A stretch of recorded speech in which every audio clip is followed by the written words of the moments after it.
here. We out here on this. Y'all, we out here on some nut shit. Y'all already know what it is. Y'all already know what it is. Y'all already know what it is. Wait, time out. I don't have a good song on. I don't even have a song on.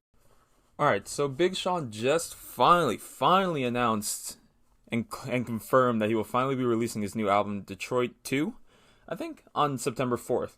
And I'm actually pretty excited about it. And when I say just announced, I mean maybe an hour or so before I'm recording this episode. He announced it. I'm iffy on Big Sean. Iffy just because he's had some really shitty music come out. And, you know, he probably has one of the biggest potentials, or some of the most potential in hip-hop, but he just never lives up to it at all. But, you know, new album, so I guess I'm excited. I guess I'm somewhat excited. It's good music, so, and by good music, I mean label good music. Realistically, I'm still kind of waiting on him to release a project as good as Dark Sky Paradise again. But, I mean, the fact that this album is apparently executive produced by Hit Boy and Kanye West, which is, you know, great news for me. You know, that alone makes me think that this album has at least the potential to be great, but I guess we'll see. But anyway, welcome back to another Music Monday. Not a lot of great music to talk about this week, but there were some surprises in here, and actually I have a lot of really bad music to talk about, so that'll be fun. I will say that we only have, again, this is another week where I only have one album to talk about, and that album is Nas's new album called King's Disease, but I will save that, as I have been, for the last part of the episode. So let's get into the singles. Starting off with the music that you should not bother listening to. Just don't listen to any of these songs. They're all bad. First song is called What Makes a Woman by Katy Perry. And, oh my god, this song is so boring. Oh my god. I don't know if I just have this abstract view of what a good Katy Perry song should sound like, but I just don't really like what she's been putting out lately. And this song is probably the worst song that she's put out in the past I don't know, maybe a year or so. I don't even. It's really bad. It's just really boring. There's not a single part of this song. Not a single part. Not a single vocal run.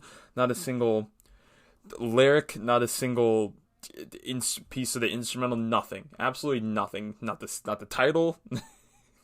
Nothing that I found of this song to be enjoyable. Absolutely nothing. Didn't like it at all. This song sounds like it was stripped from a progressive Disney Channel original movie, but a movie that went straight to DVD. It's just, I don't even know, that's the best way I can describe it. It's just so low-hanging fruit of it's just so surface level of a song. I mean, you can tell exactly, well, actually you can't tell exactly what, no, you can pretty much tell exactly what makes, what the song is about by the title. Which, I mean, the content is, I have no problem with, it's just that it's insanely horribly done on this song. But, I mean, you know, shout out to Katy Perry for the girl anthem, and I'm saying anthem in quotations because I wouldn't even consider it an anthem. It's just it's a surface level attempt at it's similar to the reason I hate Roar. It's just a really bad song. But, you know, I love girl anthems. I just like them more when they're actually good songs. Don't listen to that. Don't listen to this Katy Perry song. Just listen to anything off Teenage Dream instead. Like the good old days. Next song I have up is called Trap P, which is a horrible name for a song. And it's trap, you know, like the word trap, and then P, like a pea, like the green little, it's not a vegetable, just whatever. You know what I'm talking about, a pea. Trap P, that's the name of the song. It's horrible. Why would absolutely horrible name for a song. Anyway, this song is by El Alfa, who I've never heard of, and Tyga. So yeah. And I knew it was going to happen eventually. And actually, it might have happened a little bit earlier than this. But this wasn't exactly how I thought the Tyga hot streak would have ended.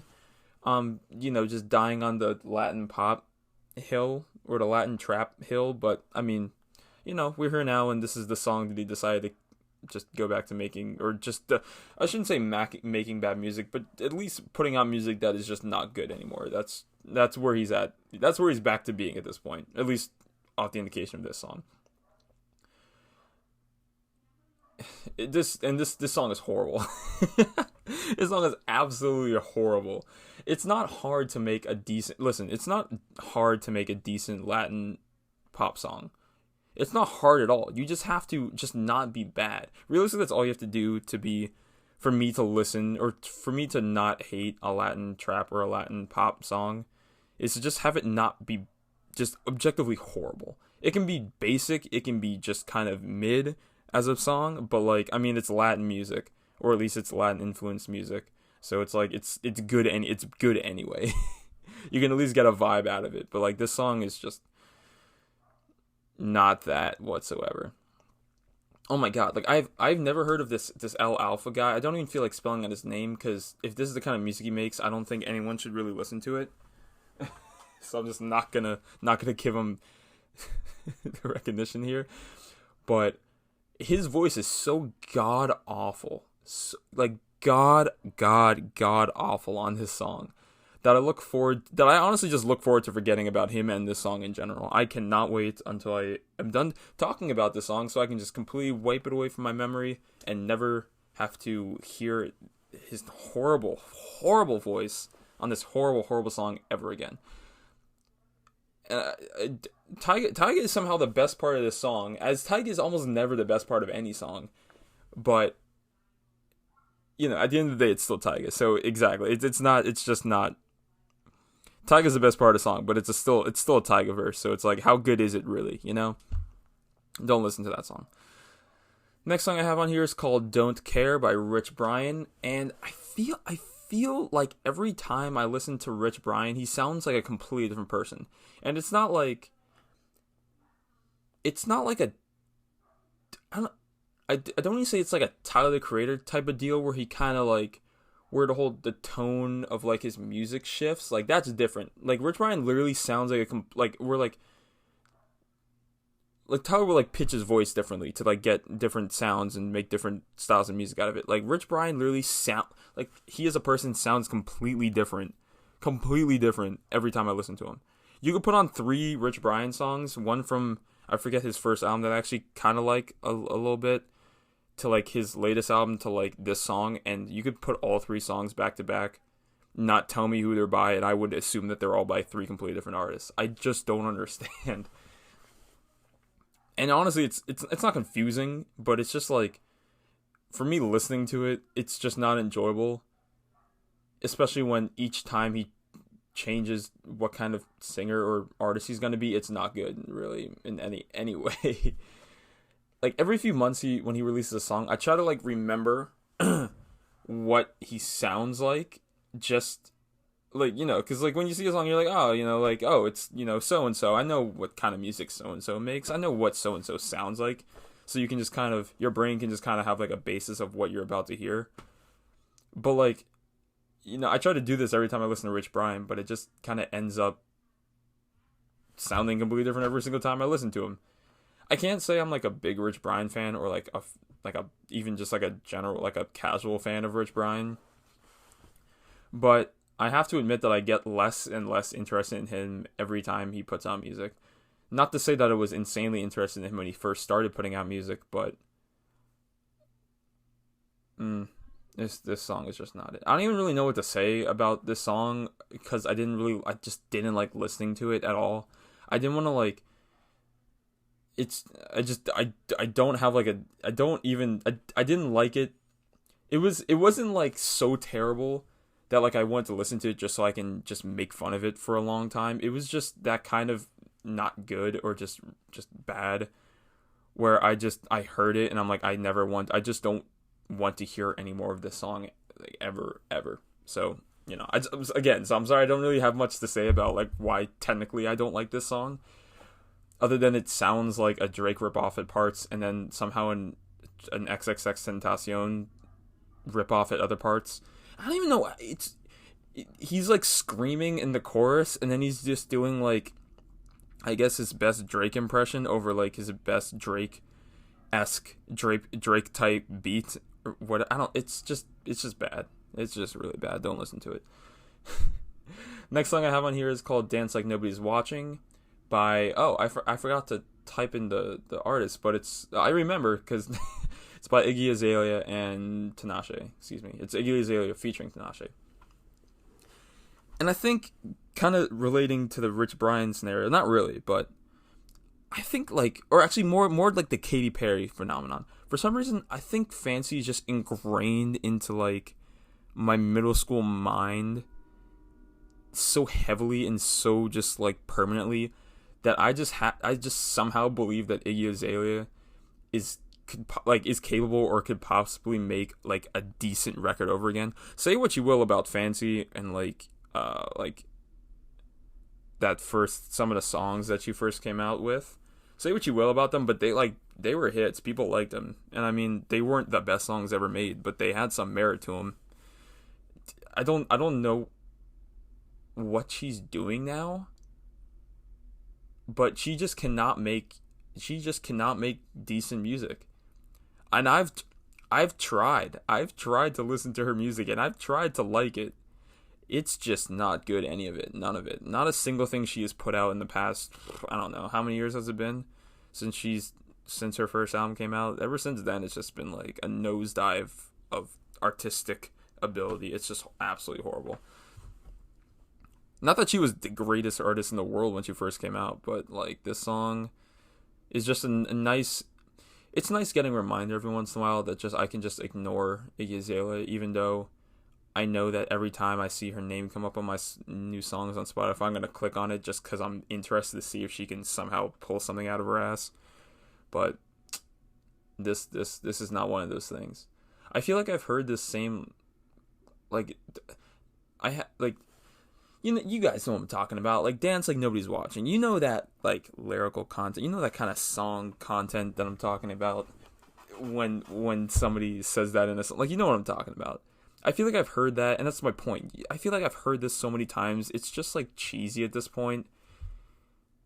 I mean, it's cheesy when everybody does it, but sometimes the songs sound alright, so you can kind of excuse it because it's alright, well, I've heard this content before, but at least the song sounds good. This does neither. The content is hella dated, hella cheesy, hella cliche, and then the song is just bad on top of that. Very bad on top of it. Not even, listen, I like Tinashe a lot. Or I shouldn't say a lot. I like Tinashe a good bit. But not even Tinashe could save, and she didn't have a bad, contribution to this song. I gotta say, it wasn't bad. It wasn't bad at all, but she could not save it. She could not save this song whatsoever. She tried her darndest, but she couldn't. She could not save this tragedy of a fucking song. Listen, Tinashe, if you're listening, which I know you're not, but listen, I know you're trying to catch another hit. I know you're trying to get another 2 on. I know. And I know it's got to be stressful for you, for your label, for your fans, whatever. I know it's stressful to try and chase that kind of hit again.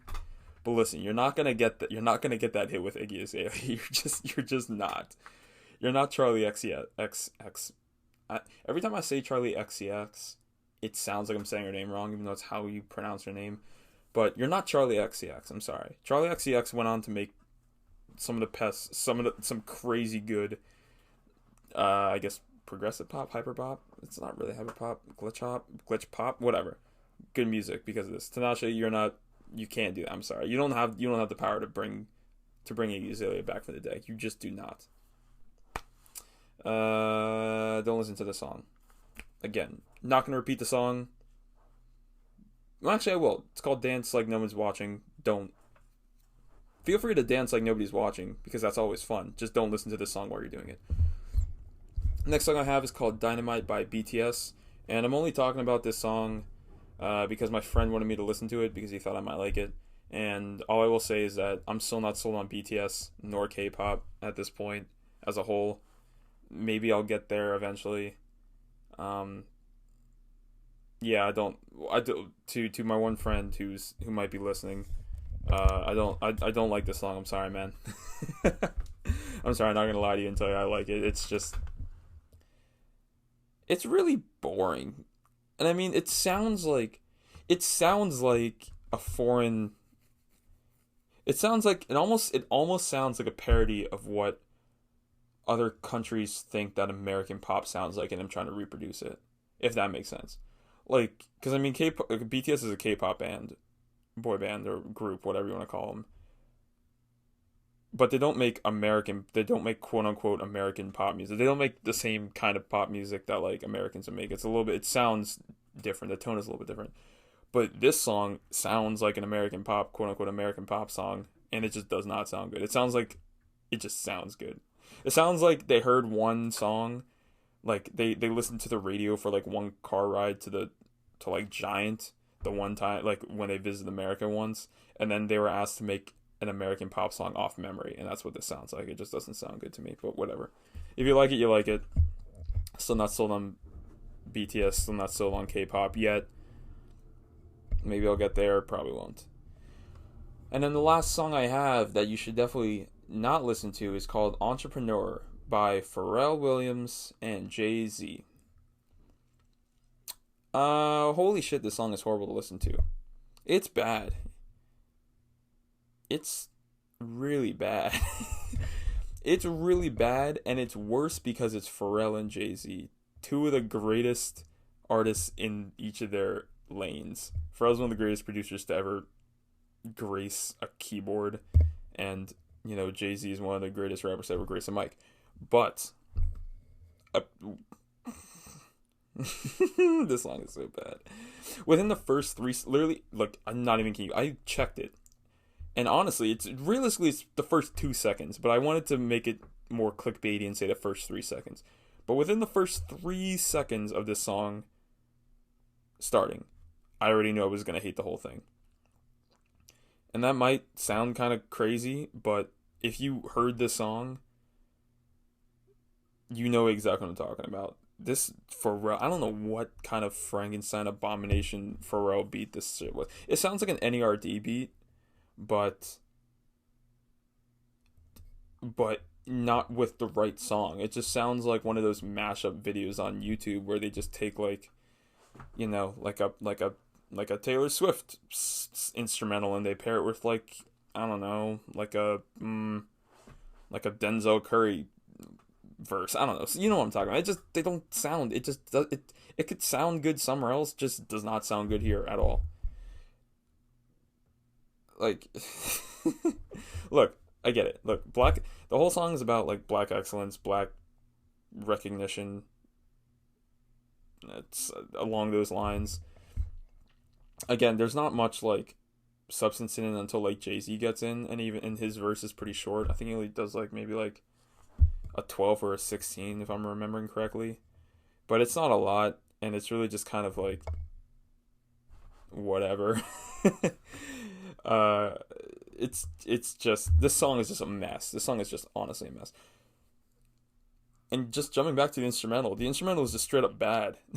I know I was trying to shoot it up. I was trying to shoot it some bail like a second ago, but now I'm just remembering what it sounds like. It's just bad. And not like good bad, like not like ironically bad, where it's just kind of like, where it's like JPEG Mafia music instrumentals, where it's just kind of like thrown together, but deliberately thrown together to sound like bad or like disorganized or something like that. It's just bad.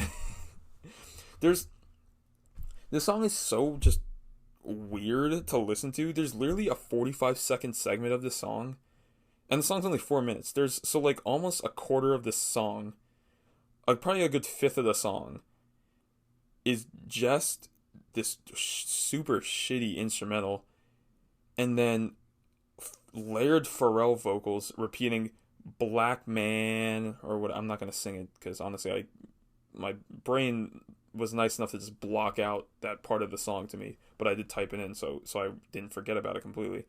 It's just him repeating "Black Man" just over and over and over again, like harmonizing with his own layered vocals for like 45 seconds. It's just weird. It's just like in the middle of the song. It's literally in the middle of the song, and it leads into Jay-Z's verse, which honestly isn't even the worst thing in the world. It's not the worst Jay-Z verse ever. It's not the worst verse ever. But it's just like a bullshit verse. Like, it just sounds like it's just like super lazy, I guess, lazily written. Like, I mean, it's just a bullshit verse. And I mean, Jay-Z is way too great to be just putting out bullshit verses. I mean, he can put out a bullshit verse because he's Jay-Z. People are gonna buy it anyway. But if you want people to actually like get the message of the song and then like share the message of the song and share the song, you should probably not bullshit your verse like he did here. But whatever. He's a billionaire, I'm not, so he might know what he's doing more than me, but whatever. And if you don't know relating to Nas, whose album I will talk about later in a little bit, if you're not familiar with the relationship of Jay-Z and Nas, I'm not going to go into like their hip-hop history too deep, but essentially at this point it's kind of a meme in the music industry now that every single time Nas drops something, Jay-Z has to drop something like that day or like the day after or that weekend just to like fuck with his release date, because realistically Jay-Z's a bigger artist at this point than Nas is. So it's like, you know, Jay-Z's gonna get a lot more clicks for the most part, more than Nas would, so he just kind of does it just to fuck with him, which is funny, which is hilarious in concept actually, that he does this, and he's been doing this for like years and years and years. I mean, even the last thing that I know off the top of my head is when Nas released his album with Kanye West back in, what year was that, 2018? 2017? No. 2018, right? Yeah, 2018. Like, like, he released it on, what, Thursday night, Friday? That Saturday, Jay-Z released his, I forget the name of the like, Love Is Everything, I think is the name of the album, with him and Beyonce, which is just surprise, just no release date, nothing, just dropped it.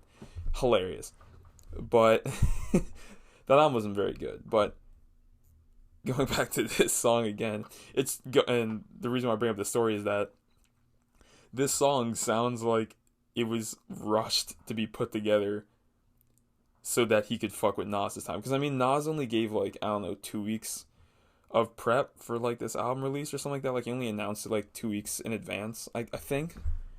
So, you know, if Jay-Z, listen, I don't know if this Jay-Z and Pharrell song they just had on a hard drive somewhere, just waiting to be put on a project, or it was just waiting to be used somewhere, or if like Jay-Z just phoned up all of his all of his normal producers and they were all busy doing other shit, so he finally landed on Pharrell, and they're like, yo, let's just make this bullshit ass song just to fuck with Nas again.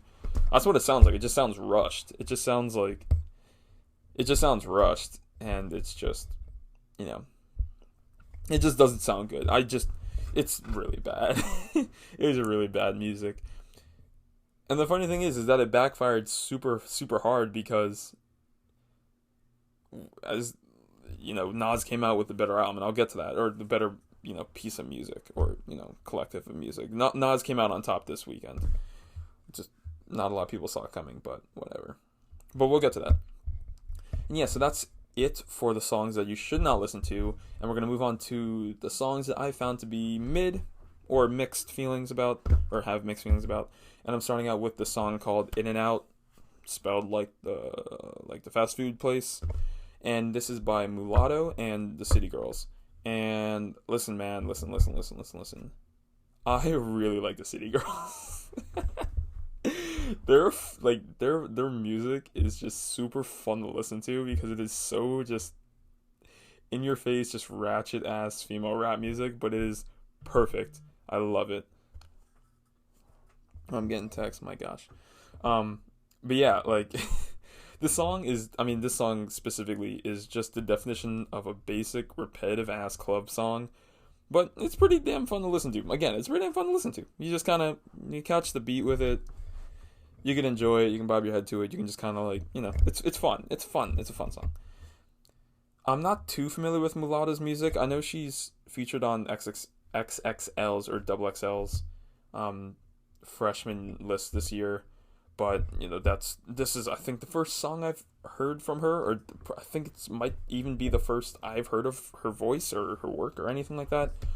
But her verse on here was pretty fun to listen to, and she had a pretty good balance.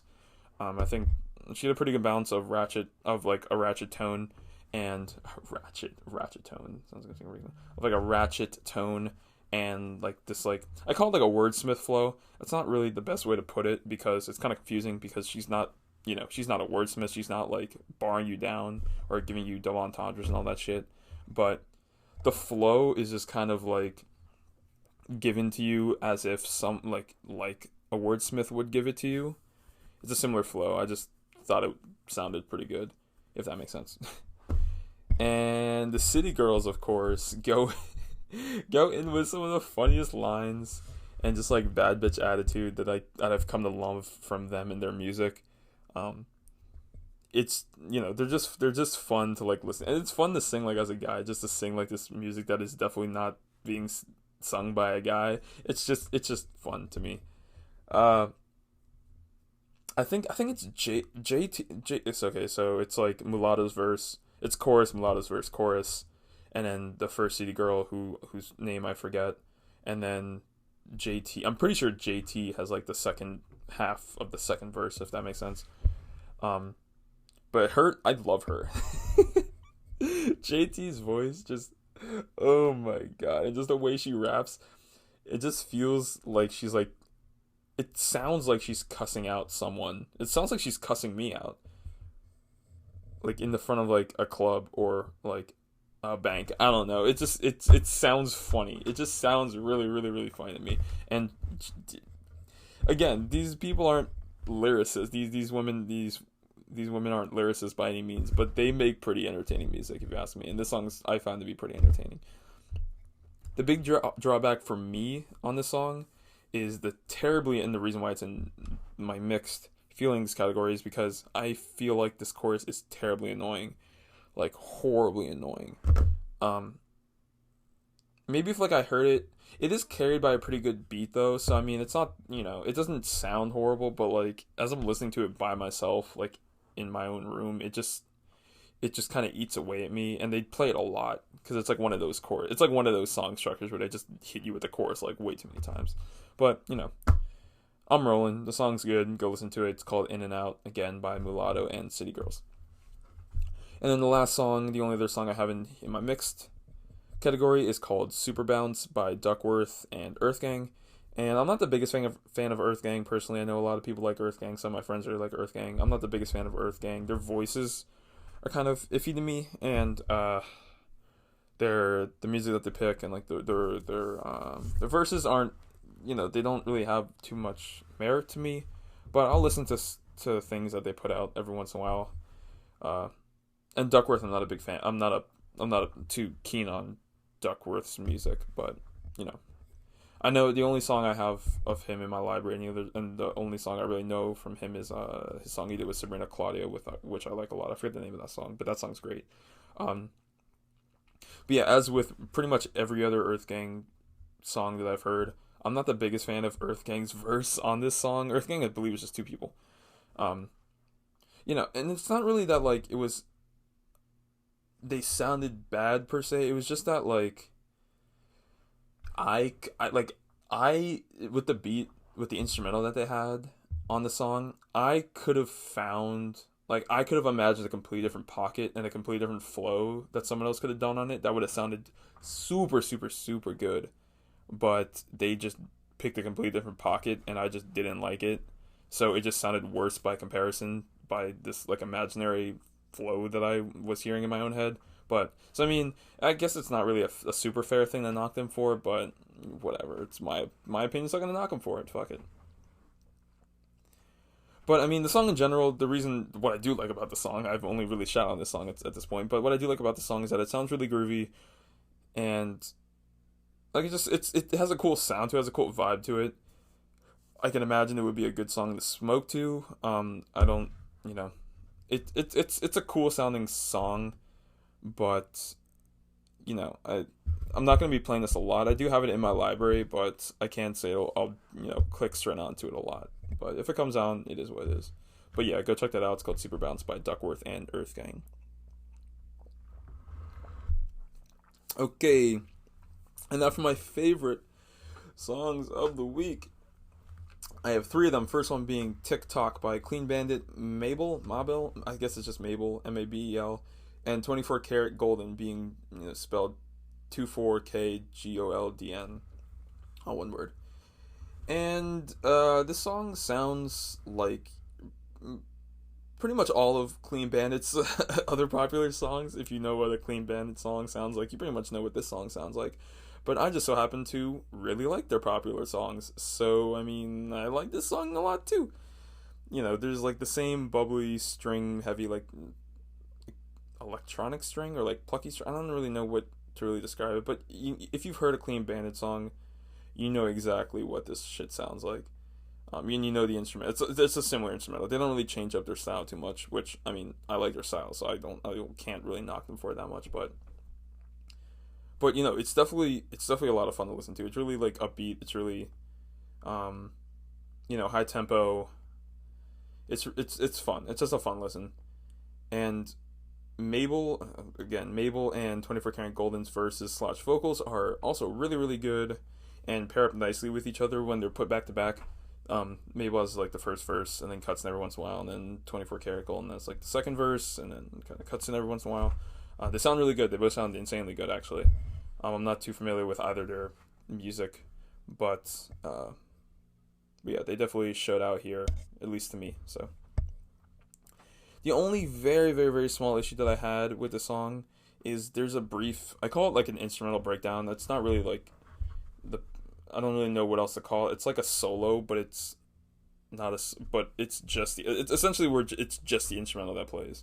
I call it an instrumental breakdown. That's not really what it is. But they change the instrumental when they do this, and I don't really like the instrumental, the change that they did to the instrumental during this time. So, I mean, it's only for like a few seconds. It's only for maybe like 15 seconds, the instrumental break. But, so I can excuse it. That's why I said it's like a really small, really, really, really small gripe. But, Jesus, draw my fucking phone. But, a gripe nonetheless. But it's definitely a good, short, and sweet song to listen to, so again, go check that out. It's pretty easy. It's a very easy listen. It's very just like throw it on. You either like it. You'll probably like it. You either like it or you don't, but again, it's called TikTok by Clean Bandit, Mabel, and 24 Karat Golden. Next song I have is called Crazy by Bozzy. I think that's how you pronounce his name. Definitely not the best or most complex song in the world, but I do have to say that Bozzy's vocal performance on here certainly shines. He is kind of a mixed bag to me, Bozzy, as an artist. I do like some of his songs, and then I don't like some of his other songs. But I think he's an interesting artist just from, like, a consumer standpoint, because I always feel like, or just from, like, an analytics standpoint, because I feel like I don't know how big of a star he is, like, how big of an artist he is, because he seems to have, like, relatively big songs every once in a while, but he also just never seems to make much of an impact when he does drop music, so I don't really know. He just kind of lives in like this weird like limbo where he's both, he has like a really good core fan base, but just doesn't have enough fans to like really create a lot of noise when he releases music. So I mean, not that really reflects on his music necessarily, or my opinion on his music, but I think it's just kind of, it's weird when I see his name on like Spotify or Apple Music or whatever, and I'm just like, oh, he released a new song, I wondered why I didn't hear about this or whatever, but yeah, back to the song itself, excuse me. The instrumental, always gotta talk about the instrumental. The instrumental is really glitchy, and well, it's glitchy in some places, and then it's smooth and groovy in other spaces or places, and the song is only like 2.5 minutes long. It's really, really short. But I think that like the instrumental being kind of having this weird dichotomy gives the song only being 2.5 minutes. Okay, it gives it a lot of sonic depth, which is nice to listen to. It's not the same repetitive, just like easy like 1 2 3 ABC beat throughout the whole 2.5 minutes. It keeps you. It doesn't. I don't want to say it keeps you guessing. It's not like the beat is switching all the time, but it definitely keeps your mind active because it switches up styles a lot, which I like a good bit. And one last thing I want to say is that I'm not listening to a single lyric. Like, I'm not listening to this song for, like, you know, for like the lyrics or the concept, whatever, because I really just don't care about it, because it's pretty basic on that front. But I mean, it sounds good. So at the end of the day, if a song sounds good, I don't really need to listen to the lyrics. It is what it is. And then the last song that I wanted to talk about is called "Baby" by Madison Beer. And okay, so I was under the impression that Madison Beer was just another, like, run-of-the-mill Instagram influencer / model / whatever you want to call it, that just decided to take on music. I know nothing about Madison Beer other than I've seen her on just like random social media platforms every once in a while, and she had a really cool blue outfit with some blue Jordans, which I like. The outfit was pretty sick, but whatever. Anyway, but yeah, after talking to my girlfriend Sarah about it, she told me that she was a singer first, and I think Sarah told me that she was, like, quote unquote discovered by Justin Bieber, or put on or signed by Justin Bieber, or put on by Justin Bieber. I don't know, just like something. Justin Bieber fits into this Madison Beer equation somehow. But you know, that's the extent of knowledge I have about her at this point. And honestly, I saw this song, and I say all that. I preface my analysis of the song by saying this because I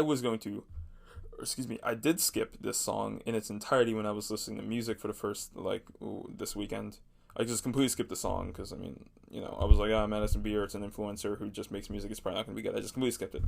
And then as I was just in the car with Sarah over the weekend, and it came on by accident. Sounds weird, like having a song quote unquote come on by accident, but it just came on. I didn't put it on and I can cue it up, it just came on. And I loved it. I liked it a lot, and I added it to my library like that as soon as I realized that I liked it, which didn't take too long. I just added it right to my library. That being said, though, even then when I first listened to it, I couldn't exactly peg what I liked about it, if that makes sense. And like it just hurt, let me rephrase. I knew what I liked about it, but like it sounded familiar to me. Like, it sounded like a song like I already heard, or it just sounded like something that I already liked, but I didn't know why I felt that way, or like what I was trying to think about, like relate that to, until like my fourth listen of the song. And then like I think it was literally this morning when it hit me, and it just snapped. Like as I was listening to it, I was just kind of like humming along to it, whatever, singing along to it. It just snapped, like it just clicked in my mind. I'm listening to it, I'm driving on the highway, and I'm like, holy shit, this is the fucking Camila Cabello song. In like every way, this is a fucking Camila Cabello song. I don't think I've really talked too much about Camila Cabello on this podcast yet. She had an album release, I think late last year, or like early this year, it's a normal pop song. If you're not familiar with Camila Cabello, she is a pop singer who's of Latin descent, so she puts a lot of like Latin flair on her songs and on her music. She was 1/5 of Fifth Harmony, but she left to pursue her solo career, which is good because she actually makes pretty good music. She makes pretty catchy music. But like I like that album a lot, and I like some of the songs that I'm a good bit.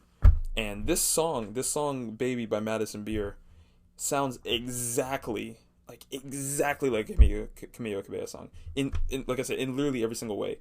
She sounds like Madison Beer sounds like her, like on this song. She puts the exact same vocal effects over her voice in the exact same places. I might update you guys on a different episode, maybe on Thursday. I want to go back to that Camila Cabello album and just figure out what song it reminds me of the most, because I swear to God, I can line them up, the two songs exactly next to each other, and the vocals and the effects on the vocals are the exact same, and they're in the exact same places. Almost to the point where the first time I heard the song, I knew exactly where the vocals were going to come in. Like, I knew exactly where the layered, like the echoey vocals were going to come in. Because I heard it before. But, like, that's all the same. Her flow, like her singing, her melodies are exactly the same. The instrumental is something that Camila Cabello will sing over. It's not the exact same, it's the same in tone. even like her voice, I'm not sure what, I didn't do too much background on Madison Beer. I don't know what her like nationality is or what her background is or anything like that. So it sounds like the song sounds like it has a little bit of Latin in it, honestly. Like just like a little bit, like a sprinkle of it. So like it, and that doesn't it makes it sound better. And it just makes it sound more like a Camila Cabello song. It's insane. It's insane how close the two songs are to one another. Literally, when I close my eyes and I listen to this song, I just imagine the cover art to Camila Cabello's latest album in my head. And like I said, I like that album a lot. And like I said, I like this song a lot. So it's like I'm not really knocking it for sounding like Camila, for having her sound like Camila Cabello. It just kind of blows my mind that they're just so insanely similar. Anyway, this is an insanely simple pop song with a very small pinch of, like I said, Latin influence in it, but I love it to death. Just go check it out. It's my favorite song that came out this week. At least my favorite single that came out this week. So yeah, definitely go check it out. Again, it's called it's called Baby by Madison Beer. Okay, that takes us out of our single category and takes us into our album category, where I again only have one album, and that is called King's Disease by Nas. Nas spelled N-A-S. This album is 13 songs long and comes to a little bit over 38 minutes. And that is the perfect time frame again, that kind of like shortish album with a lot of songs on it, with a good bit of songs on it. Perfect album length. Give it a round of applause. Where's my round of applause sound effect? Put it right there. It's great. Okay.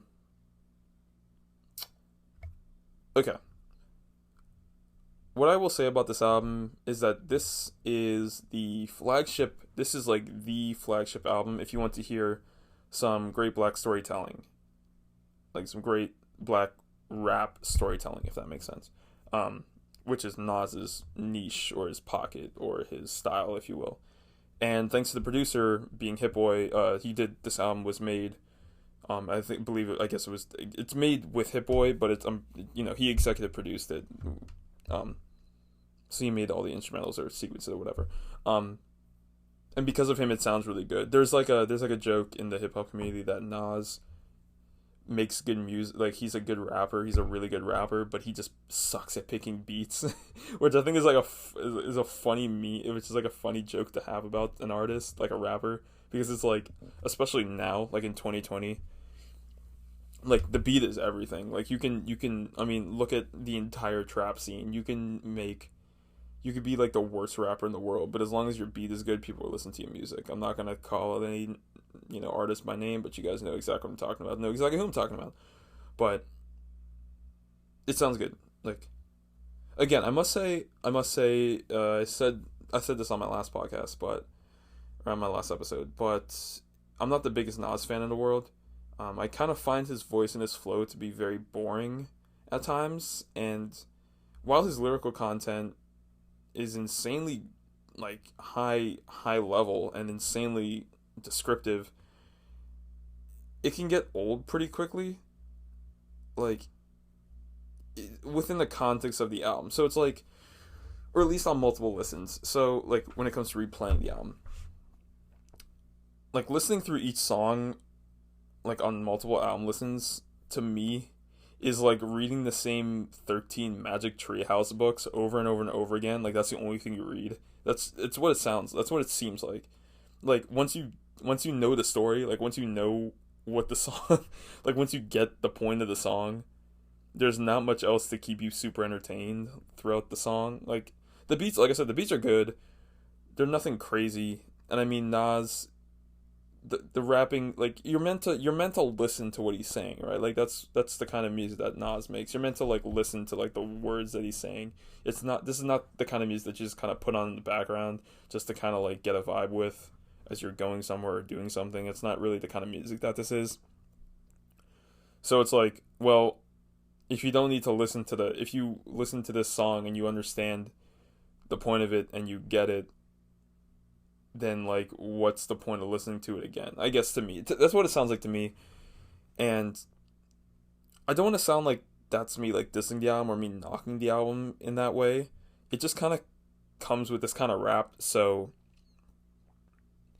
and again, like, this isn't my favorite style of rapping. This is my favorite kind of rapping to like listen to. You know, there's a lot of other aspects in rap music and hip hop music that I like to hear in songs and albums that are not just lyrical content. So when it comes to rap, to the style of rap where it's like really heavily based on lyrical content and like that storytelling style, it just doesn't leave that much of an impression on me as a listener. Not that it's bad. Again, this album is really good. This album is insanely solid. There's really no dips in that quality of this album whatsoever. It's just like I don't know how much I'm gonna replay this album. Again, just because like, you know, I get it. Like I get the point of the song, so I don't really need to listen. And there's not too much keeping me entertained in the songs otherwise. So it's like I'm not gonna be like jumping back to this album a whole lot. I'm not gonna go over the content throughout the entire album because there's like a lot of it, obviously, being like what I would call a storytelling rapper. But what I will say is that it's very pro-black excellence, very pro-black success, both in terms of rap and in life. It's just kind of, you know, like, I came from here, we're great. It's good. I mean, just listen. I hate to be the guy that just says go listen to it yourself, but something like this, you really just kind of have to go listen to yourself, experience it for yourself, listen to the lyrics, listen to what he's talking about, you know, understand it. It's, you know, go do that. That's as much as I can give you without going through every single song, talking about what it's about, and then just moving on, because I don't think you guys want to hear that from me. I think you guys would much rather hear it from the song itself, so I'll just recommend you guys go and do that. The only songs that really stood out to me personally that I'm going to be coming back to were 27 Summers and Full Circle. 27 Summers is probably the one I'll come back to the most, as it has this crazy ass beat behind it that I love, and Nas's flow in this is a lot faster and a lot more like kind of more energetic in a way. And it's more of a style that I'm used to, so I can see myself easily going back to that a lot more. And Full Circle is a really, really, really good multi-artist vibe, or song, collective, whatever, that greatly uses the talents of The Firm, AZ, Cormega, and then especially Foxy Brown. Her verse is great. It is really, really, really great. I mean, bars everywhere. Not just on her verse, but on the others' verses as well, including Nas. They're just bars everywhere. It's a really good sounding song too. Ironically, my least favorite song on this album is called "Replace Me" by featuring Don Toliver and Big Sean. Ironically, because of the Big Sean part, but and again, this song isn't inherently bad. It's just like insanely mid. And Don Toliver can do a hook. He can kill a hook, but it needs to be the right song for him to kill the hook. For the song to sound good with him on the hook. You know what I mean? And this song is not that. And Big Sean just kind of sounds bored on this song, but whatever. Excuse me. But yeah, I'll finish off by saying that Nas is a hip-hop legend, obviously, and he definitely didn't drop the ball on this release as some people thought he would. I mean, I don't want to say that I thought that he would drop the ball. It's just kind of like, I don't know, I didn't really know what to expect, because like I said, I'm not like too versed on his catalog. So I'm not too versed on where like his standard is for making music, but you know, I'll just finish off by saying it's definitely worth checking out, especially if you're into like just good rap music. Go definitely check out this song, or this album, excuse me. Again, it's called King's Disease by Nas. And yeah, that kind of does it for this week's New Music Monday. I'm still not 100% sure what Thursday's episode will be about, but if you want to find out my musical opinions just on the random, or if you want to keep up with new episodes, and if I delay episodes or anything like that, go follow me on Twitter at HickNope. If you don't already, again, HickNope spelled HICKNI, oh my god, HICKNOPE, HickNope. yeah, and I use my Twitter for like that's like my actual personal Twitter. But if I do kind of give every once in a while just like a a musical opinion. I try to save a lot of my music opinions for this podcast just to not clog my followers' feed with music opinions. But you can get some of those there, and then I give podcast updates. I also run polls and stuff, and I talk about like what episodes will be about and all that kind of stuff there. So definitely go follow me on Twitter if you want to know more about each and every podcast. But yeah, thank you all for listening. I have been Nick Hope. This has been the Bittersweet Taste Podcast, and I will talk to you guys all on Thursday.